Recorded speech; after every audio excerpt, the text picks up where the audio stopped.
Parliament. Tom, what did you make of that?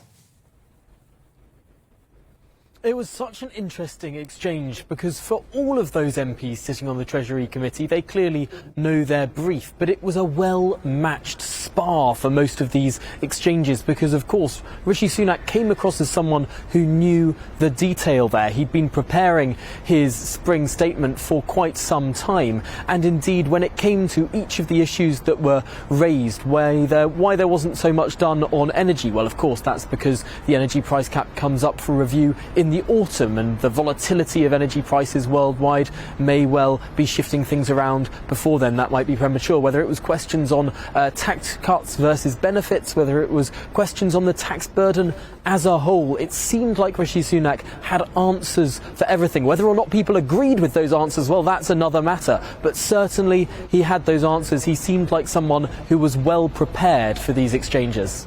But there is little doubt, isn't there, Tom, that some of the shine, even amongst Conservative backbenchers, has been taken off Rishi Sunak over the last week or so.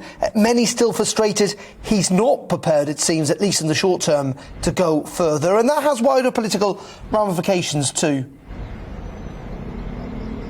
It certainly does. Well, you've got sort of two prongs or two arms of the Conservative Party who are not best pleased with the Chancellor at the moment. On the one hand, you have those on the left of the Conservative Party who think the Chancellor isn't doing enough to help with the cost of living, should be spending more, should be a higher spending Chancellor with regard to helping people, particularly on the lowest end, those over 1 million people who are now predicted to go into poverty. It must be said they're going into poverty not because of any tax rises the Chancellor's doing, but because of inflation across the Western world. That's one side of criticism. However, on the other side of criticism, this is a Chancellor who's presiding over the highest tax burden since the 1940s. Taxes are going up. And why are taxes going up? Well, the Chancellor said it himself in these exchanges in front of the committee today.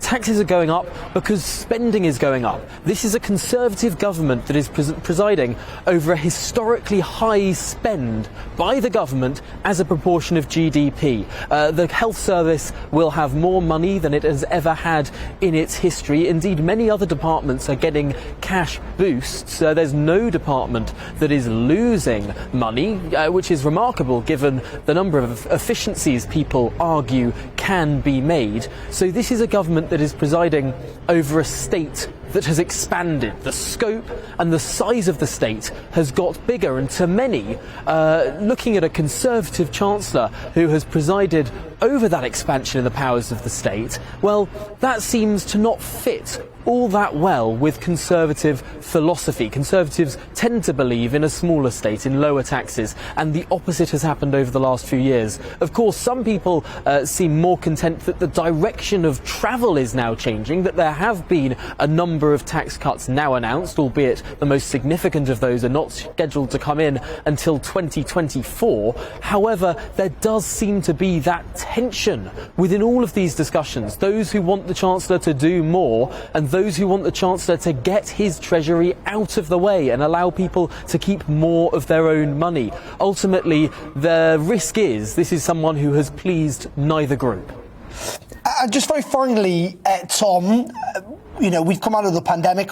Of course, the war in Ukraine continues. It's the last week of Parliament before the Easter recess. It very much feels, though, that we're kind of resorting back to politics as normal after an unusual couple of years.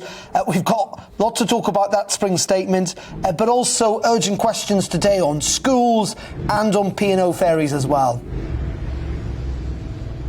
Certainly, I'm always very tentative before saying we're finally back to politics as normal. I was one of those who thought that was the case back in January 2020. How very wrong I was. How very wrong many people were. We thought we were in for an era of stability with this new big Conservative majority government. Well, quite the opposite happened because someone ate a bat in Wuhan. Or I suppose I'm not supposed to speculate with regard to the exact origins of coronavirus, but clearly it turned our world upside down for 2 years. Now, Now, the question is, will that continue? Will the ripples of this continue to go forward? Of course, we're expecting an unprecedented squeeze in our standard of living due to this record high inflation precipitated most by this pandemic. So it seems like there is still some choppy waters. Although you're right, it does seem to be that there are other issues as well. Coronavirus was such an all-encompassing issue that it seemed like every story was to do with it. We are still going to have some difficulties. We're still going to have some choppy waters, but I think they're going to come from more angles